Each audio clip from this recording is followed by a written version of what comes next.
ئەمە کۆمەڵێک پارێزەرین لە کوردستان خۆمان ناساندەوە وەک گروپی پارێزەریانی ناڕازین لەوەی کە بۆ ماوەی هە ساڵ زیاتر تاوەکو ئێستاکە سندیکای پارێزەران هەڵبژاردننی ئەنجام نەداوە و هەروەها ناڕازین کە لەلایەن حکوومەتی هەرێمی کوردستانەوە بازێکی زۆر سەپێنراوە لەسەر پارێزەرانی کوردستان ئەوەش کاریگەرێکی نەرێنی زۆری دروست کردووە لەسەر پارێزەران بۆیە ئێمە ئەمڕۆ لێرە گردبوونەوەی ناڕزایی ئەنجام دەدەین بۆ ئەوەی فشار بخینە سەر ئەنجومەنی سەندیکای پارێزەران کە هەڵبژاردنەکی پاک و بێگەرد ئەنجام بدات. ئێستاش بەڕێز پارێزەر حوسێن هەرتەلی بەیاننامەکەی دەخینتەوە کە تەعبیر لە پارێزەرانی ناڕازی دەکات.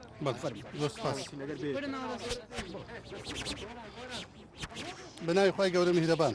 بۆ هەر یەک لە سەرۆکایەتی هەرێمی کوردستان، سەرۆکایەتی پەرلەمانی کوردستان، سەرۆکایەتی ئەنجومەنی وەزیران، ئەنجومەنی دادوەری هەرێمی کوردستان، ڕێکخراوەکانی کۆمەلگەی مەدەنی سڵاو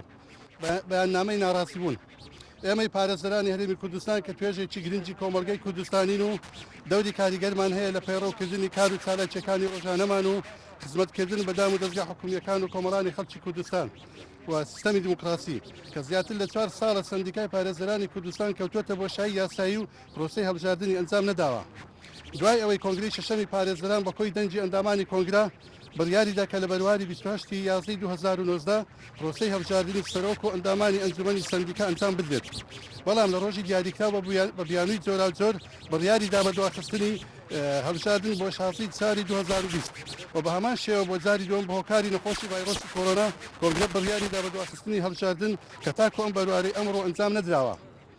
وێڕای ئەوەی کە پێشتر دوو جار ئینزارمان نردووە بۆ سەرپەرشتیاری کۆنگرەی شەشەم کە هەرچی زووە پرۆسەی هەڵبژاردن ئەنجام بدرێت و کۆتایی بە پێشێلکردنی یاسا بهێنرێت.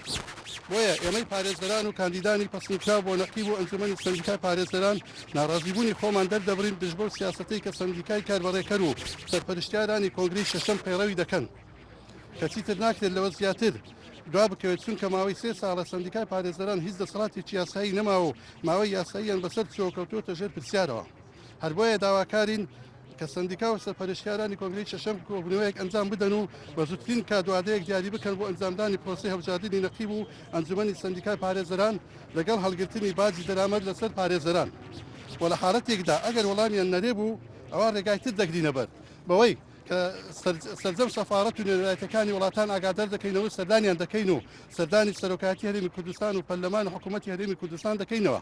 لە کۆتاییدا بە خێرهاتنی سەرجەم لایەنەکان و کەناڵەکان و پارێزەران دەکەین و هیوای سەرکەوتنتان بۆ دەخوازین. هەولێر 26 دەی 2021 سەرپەرشتیارانی کەمپینی ناڕازی دژ بە ئەنجام نەدانی پرۆسەی هەڵبژاردن